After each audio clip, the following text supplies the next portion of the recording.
이스라엘이 출애굽하고 난 이후에 지금 맨 처음으로 이제 전쟁이 일어납니다.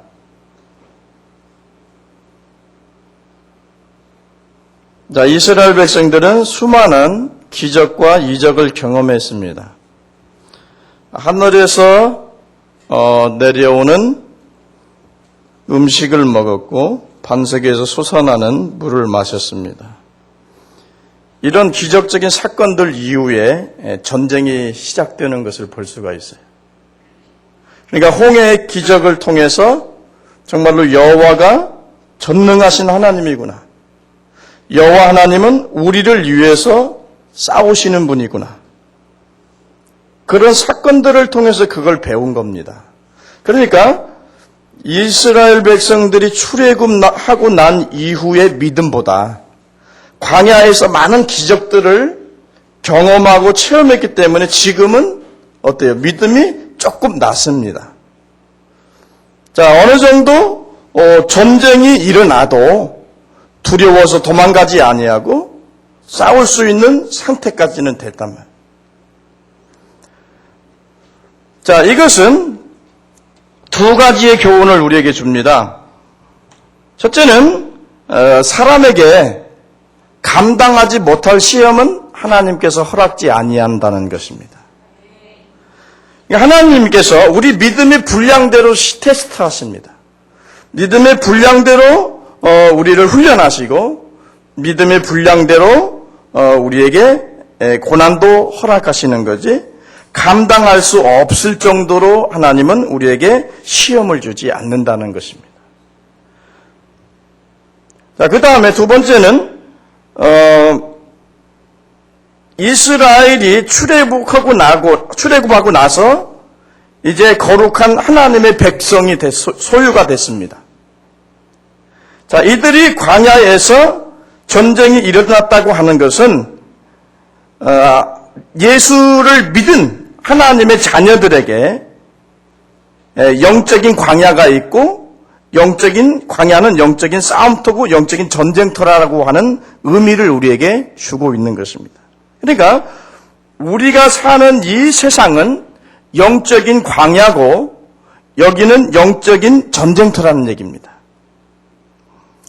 자, 여기서 그 신령한 떡을 먹었다고 그랬어요. 그런 떡은 무엇에 비유합니까? 신약에 보면 예수 그리스도 내 살과 내 피를 마시지 아니하면 너희는 너희의 안에 생명이 없다고 말씀했죠.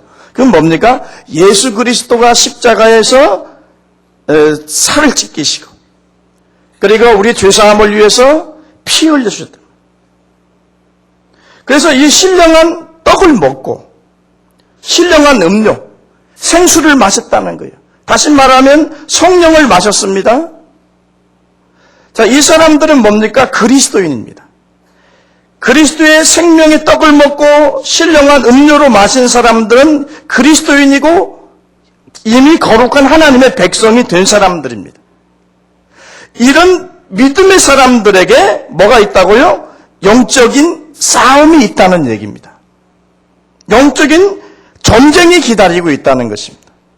언제 어느 때 이 전쟁이 터질지 모릅니다.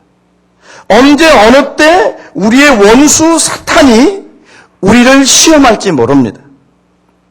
그래서 우리가 예수 믿고 그리스도인이 되었다고 해서 모든 것이 다 된 것은 아닙니다. 이제 광야의 시작인 것입니다. 내가 예수 믿은 것은 모든 것의 완성이 아닙니다. 지금 나는 영적 광야에서 이제 시작을 하는 시작에 불과하다는 겁니다. 자, 우리가 이제 신앙생활, 우리가 신앙의 길을 가다 보면은 여러 가지 우리의 안전과 우리의 평안과 우리의 건강과 우리의 하나님 주신 축복을 위협하는 그런 사탄의 공격이 있다는 사실을 인식해야 합니다. 그래서 이스라엘이 광야에 수많은 그들을 유해할 수 있는 그런 존재들이 광야 사방에 깔려 있었듯이 오늘 예수 믿는 우리들의 삶의 현장에도 우리를 시험하고 우리를 유혹하고 우리에게 유해를 가할 수 있는 많은 시험과 유혹들이 존재한다는 것입니다. 그래서 우리는 이런 영적인 싸움이 있다라는 걸 인식을 해야, 전쟁에 대비를 해야 이 싸움에서 우리가 이길 수 있는 것입니다.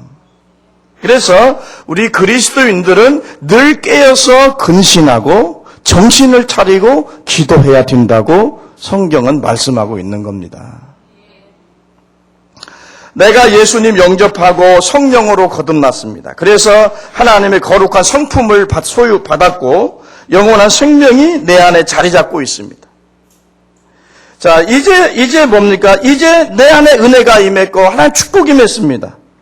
그러므로 반드시 우리를 넘어뜨리려고 하는 사탄의 시험과 유혹이 우리에게 찾아온다라는 것입니다. 그래서 철로 역정은 그것을 얘기한 겁니다. 한 그리스도인이 멸망의 도성에서 예수 믿고 하나님의 백성이 됩니다. 그것으로 끝나는 게 아니죠.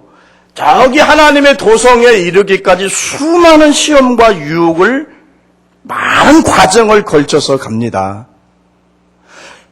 그렇기 때문에 우리가 멸망의 도성에서 나왔다고 해서 모든 싸움이 끝난 게 아니라는 겁니다. 오히려 치열한 전쟁은 그 멸망의 도성에서 우리가 나와서 하나님의 백성이 되고 그리스도인이 되었기 때문에 더 싸움은 치열한 것입니다. 자, 우리가 예수 믿기 전에는 아담으로부터 물려받은 유전된 옛 성품만 소유하고 있습니다. 그러나 그리스도를 영접하고 나면 새롭고 거룩한 성품을 받게 됩니다. 자, 이 두 마음이 우리 안에 싸우고 다투기 시작합니다. 이것을 영적 싸움이라고 하는 겁니다. 그런데 사탄은 무엇을 통해서 역사하느냐라는 거죠. 사탄은 아담으로부터 유전을 받은 옛사람, 우리의 본능, 이것들을 통해서 우리에게 싸움을 걸어온다는 것입니다. 이해가십니까? 그러니까 사탄은 무엇을 통해서 우리를 유혹합니까? 우리의 옛 성품을 이용해서 우리를 넘어뜨리려고 합니다. 그러나 하나님 뭐요? 우리에게 주신 거룩한 성령의 성품, 새 성품, 하나님의 성품을 이용해서 성령께서는 우리를 지켜주시고 보호하고 계십니다. 그래서 이 두 마음이 서로 싸우고 다투는 것이 영적인 싸움이고, 이 영적인 전쟁터는 그래서 자연히 그 장소는 우리의 마음밭이 될 수밖에 없다는 겁니다. 여기서 뭐가 싸워요? 육체의 소욕과 성령의 소욕이, 두 소욕이 서로 싸우는 겁니다. 서로 주도권 다툼을 벌이는 겁니다. 그래서 우리의 마음이 복잡합니다. 은혜로 충만해 있지 않으면 우리 마음이 복잡해요. 갈등합니다. 괴롭습니다. 서로 자꾸 싸움이 일어나기 때문에 그래요.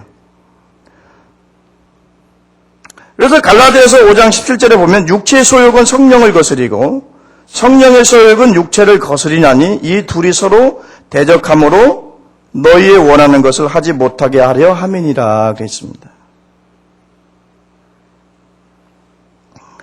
그래서 이스라엘과 아말렉의 전투가 있다는 것은 우리 그리스도인들에게, 거듭난 하나님의 백성들에게도 영적인 전쟁이 있음을 이야기하는 겁니다. 그리고 이 전쟁에서 승리할 수 있는 비결을 우리에게 가르쳐주기 위해서 오늘의 본문을 기록하고 있는 것입니다. 그러면 이 전쟁에서 이제 영적인 전쟁이 있습니다. 우리 마음이 이 영적인 전쟁터입니다. 하나님과 사탄이 우리의 마음을 지배하려고 싸웁니다. 우리의 마음을 빼앗기면 이제 다 넘어지는 겁니다. 죄에 팔리는 겁니다. 그러므로 마음을 빼앗기지 않기 위해서 우리는 무슨 싸움을 싸워야 돼요? 선한 싸움을 싸워야 된다는 겁니다. 그러기 위해서 뭐요? 마음을 지켜야 된다는 거, 마음을. 무릇 내 마음을 지키라라고 말해요. 생명의 근원이 그에게서 난다라고 말합니다. 그래서 우리는 뭘 지켜야 합니까? 우리의 마음을 지켜야 합니다. 그래서 사탄도 있고 세상도 있고 많은 것이 있지만은 가장 중요한 건 내 자신입니다. 내 자신의 마음입니다. 내 자신의 마음이 사탄이 아무리 유혹하고 시험하다 할지라도 내가 허용하지 않으면 사탄이 나를 지배할 수 없습니다. 그러므로 결정권을 누가 가지고 있어요? 내가 가지고 있는 겁니다. 그러므로 내가 사탄에게 유혹받아서 시험에 넘어지고 자빠져고 그래서 그런 것의 대가도 누가 치러야 되는 거예요? 내가 치러야 돼요. 그 아픔, 그 실패로 인한 고통, 괴로움, 슬픔 이거 다 내가 지불해, 대가 지불해야 돼. 그래서 이 영적인 싸움에서 지면은 아주 비참해집니다. 아주 초라해집니다. 그래서 우리는 이 싸움에서 절대로 지지 않기 위해서 승리할 수 있는 비결을 배우셔야 합니다.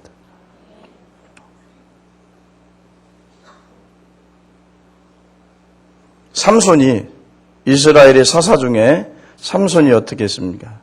삼손이 영적인 싸움에서 졌습니다.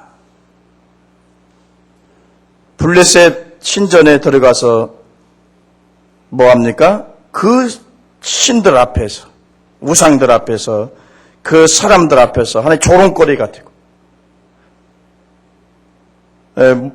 온몸이 발가벗기고 두 눈이 뽑히고 쇠고랑으로 묶이고 그래서 마술을 뭡니까? 뭘 부렸죠? 사람들 앞에서 재주를 부렸더라. 사람 앞에 조롱거리가 되더라. 그러니까 이렇게 시험에 넘어지면 유혹에 넘어지면 결과적으로 그 대가는 내가 치러야 된다는 거예요. 누가 치르는 게 아니에요. 그래서 친구 따라 강남 가는 것은 옳지 않습니다. 사람들은 대부분요. 죄를 질 때는 뭐가 필요해요? 친구가 필요합니다. 절대 혼자 죄 안 짓습니다. 그래서도 교회에서도 죄를 지려면 어때요? 무리를 짓습니다. 그런데 안 친한 사람은 절대 무리 안 짓습니다. 그러면 친하다고 해서 그 사람이 말씀적으로 틀렸는데도 그것을 따른다. 의리가 있어서. 그렇게 해봐야 소용이 없습니다. 왜요? 자기가 잘못하고 그래서 그 시험에 유혹에 넘어지면 그 대가는 저 친구가 대가를 지불해 주는 게 아니고 내가 대가를 지불하는 겁니다. 그래서 내가 살기 위해서는 진리가 아니면 따르지 말아야 되는 겁니다. 그런데요, 가만히 보면은 그 양이 참 이게 성도가 약하다는 것을 뭘 보냐면 진리가 분명히 있는데도 불구하고 가까운 사람을 따라가는 것을 봐요. 우리는 따라가도 그냥 말 안 해요. 잘 가라고 그래요. 그래서 이렇게 많이 빠졌지만 그런데 몇 년 이게 뭐요? 한 1년 정도 놔두고 계속 빼가시더라고. 그냥 나는 그것이 그래요. 지금 이 얘기를 못하는 게 뭐냐면 자기는 쉽게 말하면 좀 자존심이 상해서 갔다고 봐요. 에? 그러면 다니는 사람이라도 잘 다니게 놔두지. 왜 그렇게 유혹하고 왜 자꾸 나쁜 말해서 왜 자꾸 그 사람을 내 편으로 만들고 거기서 자꾸 왜 빼와야 돼요? 이 사람들은요, 교회를 처음에 아주 없애버리려고 그랬어요. 교회를. 그러니까 나와 싸우는 게 아니고요. 하나님하고 싸우는 겁니다, 사실. 하나님을 대적해서 그 사람들이 싸우는 건데 그걸 몰라요, 그 사람들이. 자기들이, 인간이 어떻게 하나님의 교회를 없앨 수 있겠습니까? 그래서 다 친구 따라 강남 가가지고 그 사람들이 어떻게 됐습니까? 다 그렇게 믿음이 충만하고 여기서 신앙생활 한 것처럼 그렇게 믿음 갖고 삽니까? 절대 아닙니다. 거의 다 세상으로 나가시고 아주 편안하게들 신앙생활 하십니다. 그것이 좋은지 모르지만 영적으로는 아주 나쁜 것입니다. 그래서 친구 따라 강남 가지 마시기 바랍니다. 아멘이 없네. 죄로 인한 그 대가는 내가 지불합니다. 내 친구가 지불하는 게 아니에요. 유다가 자기의 죄지었죠. 자기 스승을 은30냥에 팔아먹었죠. 이 바리새인이나 종교 지도자들이 유혹했습니다. 내 돈을 줄 테니까 네가 네 스승 있는 데를 말하라. 유혹해서 넘어갔어요. 그래 팔아먹었어요. 30냥은 30냥 받았어요. 받으니까 어때요? 잘못을 했으니까 자기 양심이 찔릴 거 아닙니까? 그래 그 사람들 찾아가죠. 내가 무고한 피를 흘렸다. 야, 나 이 돈 안 받겠다 하더라. 야, 무슨 소리냐? 네가 당하라 그러죠. 상관없다 이거예요. 우리하고는 상관없으니까 네가 죽였으면 네가 당하라고 말합니다. 그렇게 냉정한 겁니다, 여러분. 죄는 친구를 필요로 합니다. 그런데 거기에 유혹되고 거기 넘어가면 그 대가는 그 친구가 치러지는 게 아니고 내가 치른다는 사실을 아셔야 합니다. 그래서 이 영적인 전쟁터가 우리 마음이기 때문에 그 결정권, 선택은 내게 있는 겁니다. 그래서 그거에 대한 대가도 내가 지불하는 거예요. 그래서 여러분들이 이 마음을 악한 자들에게 뺏기지 않도록 마음을 지켜야 됩니다.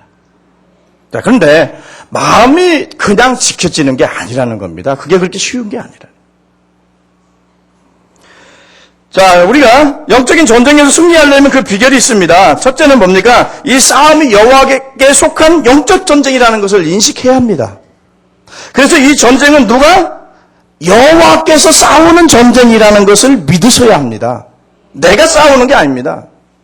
나와 함께 왕 되신 예수 그리스도가 이 전쟁을 주관하고 이 전쟁을 하시는 겁니다.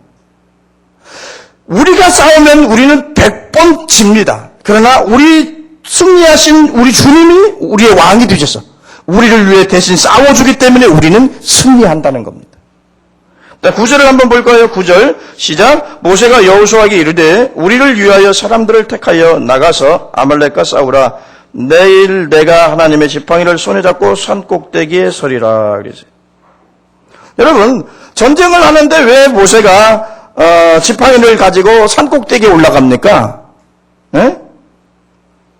이것은 뭡니까? 이 전쟁의 승패가 여호와께 달려 있음을 이야기하는 겁니다.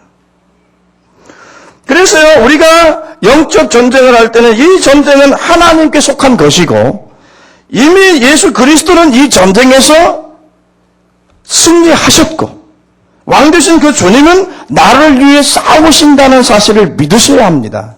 그래서 이 싸움을 뭘로 해야 돼요? 믿음으로 해야 되는 겁니다. 이미 주님은 승리하셨습니다. 사망의 권세를 깨트리시고 사탄의 머리를 깨트리시고 예수님은 이미 승리하셨습니다. 그러므로 승리하신 주님과 내가 함께 있으면 이 영적 전쟁은 이기는 겁니다. 그래서 우리가 여리고성과 아이성의 전투를 압니다. 여리고성은 굉장히 천연 요새 같은 강한 성이지요. 그런데 그런 강한 성은 힘없이 이스라엘 백성들 앞에서 무너졌습니다. 그냥 칼 한 번, 창 한 번 대보지 않고 그냥 돌기만 했는데 그냥 다 무너져 내린 거예요. 그런데 아이성은 여리고성에 비하면 조그만 거지. 그래서 오히려 그걸 얕잡아 보고 사람을 조금만 보냈잖아요. 그죠? 여기서 이 조금만 보냈다는 것은 뭡니까? 이 전쟁이 여호와께 속했다는 사실을 잊은 겁니다. 조금만 사람을 보내도 이길 수 있다는 거예요. 이게 인간적인 전쟁으로 본 겁니다. 그럴 때 뭐 했어요? 실패한 겁니다. 아이성에 하나님이 함께하지 않으니까 아이성에 패배한 겁니다. 그러나 큰 천연 요새 같은 여리고성이지만 주님이 함께하시니까 거기서 승리했습니다. 영적 전쟁은 승리는 여호와 하나님께 있는 겁니다. 그래서 승리하기 위해서는 우리가 어때요? 그분 앞에 나가서 어때요? 기도해야 된다. 11절 13절 읽어봅니다. 11절 13절 읽어보면